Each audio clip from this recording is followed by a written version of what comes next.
So hello everyone, this is Samru Gofre. I welcome you all again in another our lecture series, digital marketing lecture series. In this video, we are going to learn about how to add your website into the Google Search Console. So how we add our website into the Google Search Console. So why we add our website in Google Search Console? Because of Google Search Console it detect a issue in your website and you have to solve that issue. So your website more optimize through the Google Search Console. Google Search Console help to more optimize your website. So uh, today we are going to discuss with Mr. Karthik Bauke. He also have a techbuffy.blogspot.com. So Karthik, please give your information about your blog. Hello myself Kartik Bhavke. मेरा tech buffy नाम का blog है। मैं उस पर technology related blogs डालता हूँ और इन्फॉर्मेशन प्रोवाइड करता हूँ। Okay, thank you so much Kartik. Kartik Bauke का एक ब्लॉग है techbuffy.blogspot.com। आप वहां पे जाके जरूर चेक कीजिएगा कि बहुत अच्छे अच्छे कंटेंट वो उधर प्रोवाइड करता है। मैं डिस्क्रिप्शन में जरूर लिंक दूंगा, मेरे भी ब्लॉग की दूंगा और कार्तिक के भी ब्लॉग की दूंगा। सो जल्दी ही हम हमारे वीडियो के मेन टॉपिक पर आते हैं, वो है how to add your website into the Google search console. So मेरा एक डेमो ये वेबसाइट है प्रोजेक्ट बेस्ड लर्निंग पीबीएल का। इसमें एक पोस्ट भी है, ये डेमो डेमो के बेसिस पर ये पोस्ट डाली है मैंने। और ये मेरा ब्लॉगर का डैशबोर्ड है। सो सबसे पहले आपको जब आप बिगिनर होते हैं, जब आप ब्लॉगिंग स्टार्ट करते हैं तो आपको पहले डैशबोर्ड आता है। तो सबसे पहले आपको क्या करना है, आपको आना है न्यू टैब पर, उधर डालना है आपको Google search console. Google search console और गूगल सर्च कंसोल डालते ही आपको पहली या दूसरी वेबसाइट पर, मोस्ट ऑफ दूसरी वेबसाइट पर आप क्लिक कीजिएगा। और जब आप दूसरी वेबसाइट पर क्लिक करेंगे तब आपको आपका अकाउंट सिलेक्ट करना है। और ये मेरा दूसरा अकाउंट है जहाँ पे मैंने सिलेक्ट किया है। आपको ये पूछेगा डोमेन और यूआरएल प्रीफिक्स। अगर आपने कुछ डोमेन लिया है, डोमेन खरीदा है आपने, तो आप यहाँ पे डोमेन डाल सकते हो example.com। लाइक अगर कार्तिक ने डोमेन लिया होता तो techbuffy.com ऐसा आता है, लेकिन उसने डोमेन नहीं लिया है तो यहाँ पे techbuffy.blogspot.com आएगा।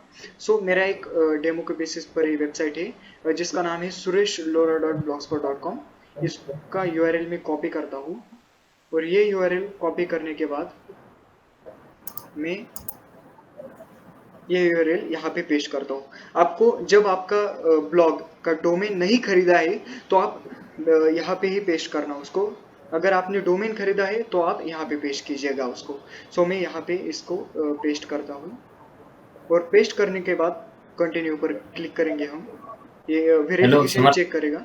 Yes Kartik. Hello Samar, yes तू स्क्रीन शेयर करेगा? Yes yes. मालदी सो sana. Yes, so ownership auto verified. जब आप यहाँ पे लिंक डालेंगे ना या आपकी अपने ब्लॉग की, तो यहाँ पे आएगा ownership auto verified. Auto verified हो जाएगा आपकी ओनरशिप कि आप उस ब्लॉग के ओनर है। ये गूगल वेरीफाई करता है गूगल सर्च कंसोल के द्वारा। सो आपको गो टू प्रॉपर्टी पर जाना है और गो टू प्रॉपर्टी पर जाने के बाद दैट्स इट, ये रहा आपका गूगल सर्च कंसोल का डैशबोर्ड। और यहाँ से आप जो गूगल सर्च कंसोल का जो मतलब यहाँ पे आपको परफॉर्मेंस दिखेगा, नीचे आपको कवरेज दिखेगा जहाँ पे आपको एरर्स, वैलिडेशंस, एक्सक्लूडेड या इंक्लूडेड जो यूआरएल्स है वो सब दिखेंगे।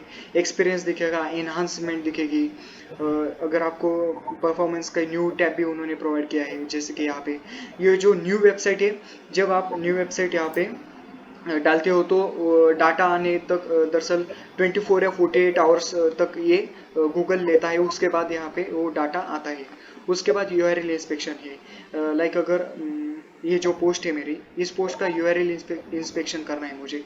लाइक ये यूआरएल गूगल पर इंडेक्स है कि नहीं ये देखना है मुझे। तो इस यूआरएल में कॉपी करूँगा ये यूआरएल और ये कॉपी करने के बाद में यहाँ पे पेस्ट करूँगा और पेस्ट करने के बाद एंटर दबाएंगे। Retrieving data from Google. तो ये यूआरएल, ये ब्लॉग पोस्ट गूगल पर इंडेक्स नहीं है, ये लोगों को नहीं दिख रही है। तो इसको हम रिक्वेस्ट इंडेक्सिंग करते हैं।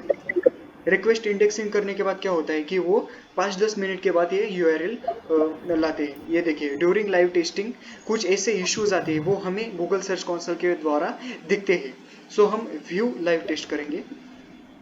सो लाइक देखिए, ये जब हम लाइव टेस्टिंग करते हैं तो यहाँ पे URL is not available on Google ये दिखता है। सो ये ऐसे छोटे मोटे इश्यूज होते हैं, ये हमें सॉल्व करने होते हैं। सो यहाँ पे इशू ये दिया गया है कि ये पेज क्रॉल नहीं हो रहा, गूगल बॉट स्मार्टफोन हो रहा है, क्राउल अलाउड हो रहा है, लेकिन क्या होगा, पेज की फिशिंग नहीं हो रही, लाइक सर्वर फेल आ रहा है। क्यों आ रहा है? क्योंकि हमने अभी तक जो रोबोट डॉक्स TXT फाइल है या फिर ads.txt फाइल है, ये ऐड नहीं किए उधर। सो जब हम ये ऐड करेंगे तब ये इशू ऐसे 2-3 मिनट में सॉल्व हो जाएगा। सो उसके बाद आता है कवरेज। कवरेज पर यहाँ पे आपको वो जो एरर्स होते हैं, वैलिडेशंस होते हैं, ये सब यहाँ पे दिखते हैं। और उसके बाद है साइट मैप। साइट मैप को कैसे जनरेट करेंगे हम?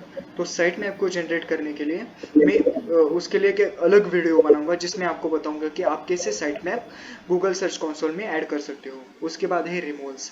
अगर आपको कोई रिमूवल्स डालना है, आपके ब्लॉग को हो, आपके इश्यूज का हो, उसका सिर्फ यहाँ पे न्यू रिक्वेस्ट करके यहाँ पे एंटर URL करने का और नेक्स्ट करने का, वो रिमूव की रिक्वेस्ट आ जाती है। उसके बाद है पेज एक्सपीरियंस। पेज एक्सपीरियंस मतलब यहाँ पे आपको पेज का स्पीड पता चलेगा कितने है, क्या HTTPS की फिशिंग कैसी चल रही है वो पता चलेगा। उसके बाद है कोर पेज विटल्स। यहाँ पे भी आपको पेज स्पीड इनसाइट्स पता चलेगा, जहाँ पे आपको वो बताएंगे कि आपके पेज का स्पीड कैसा है, मोबाइल स्पीड कैसा है, डेस्कटॉप स्पीड कैसा है। उसके बाद है manual actions and security actions. Manual actions में पता चलेगा कि किसी मतलब एनोनिमस हैकर्स ने आपका ब्लॉग हैक करने का ट्राई किया है या नहीं, ये सब इधर डिटेक्ट होगा। तो अभी तक इधर नो इशू डिटेक्ट आया, ये अच्छी बात है। उसके बाद आता है सिक्योरिटी इशू। सिक्योरिटी रिलेटेड कोई भी इशू आता है तो यहाँ पे आपको शो होता है। उसके बाद है लीगल टूल्स एंड रिपोर्ट। इस ये एडवांस ब्लॉगिंग का सेक्शन है, इसको हम बाद में कवर करेंगे। उसके बाद है लिंक्स। लिंक्स में यहाँ पे आपको जो भी इंटरलिंक होते हैं या आउटबाउंडिंग लिंक्स होते हैं वो यहाँ पे आपको शो होते हैं। और फाइनली आता है सेटिंग्स। सेटिंग्स में ownership verification, yes ownership verification आया है, यूजर नेम आया है, एसोसिएशन एसोसिएट है गूगल एनालिटिक्स को कैसे हम वेबसाइट ऐड कर सकते हैं वो उसका भी मैं वीडियो आगे लेके ही आऊँगा। उसके बाद है एसोसिएट सर्विसेज, कौन से सर्विसेज यहाँ पे एसोसिएट है वो भी यहाँ पे सब शो होगा। सो ये रहा basic about Google search console. मेरी एक अलग वेबसाइट है जहाँ पे सब डाटा आ चुका है यहाँ पे, तो मैं वो दिखाना चाहता हूँ। सो उसके लिए मुझे जाना होगा दूसरे अकाउंट पर।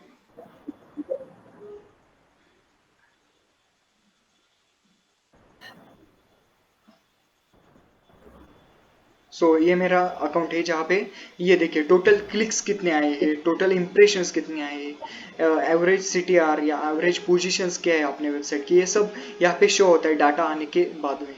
उसके बाद क्वेरीज पेज या फिर कंट्रीज, कौन सी कंट्रीज या फिर कौन से डिवाइस से क्लिक्स आ रहे हैं, इंप्रेशंस आ रहे हैं, सर्च अपीयरेंस कैसा है आपका, या फिर यहाँ पे डेट्स दिए उन्होंने, कितना CTR आया है या फिर।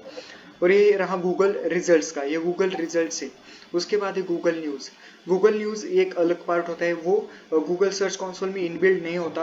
आपके ब्लॉग को गूगल न्यूज़ में एप्लीकेशन करना पड़ता है। उसके बाद गूगल न्यूज़ आपके ब्लॉग को स्कैन करते हो, उसके बाद वो गूगल न्यूज़ में अप्रूवल देती है।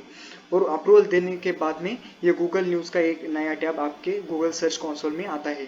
तो यहाँ पे ज़्यादा नहीं है, सिर्फ 6 इंप्रेशन है और 1 क्लिक है।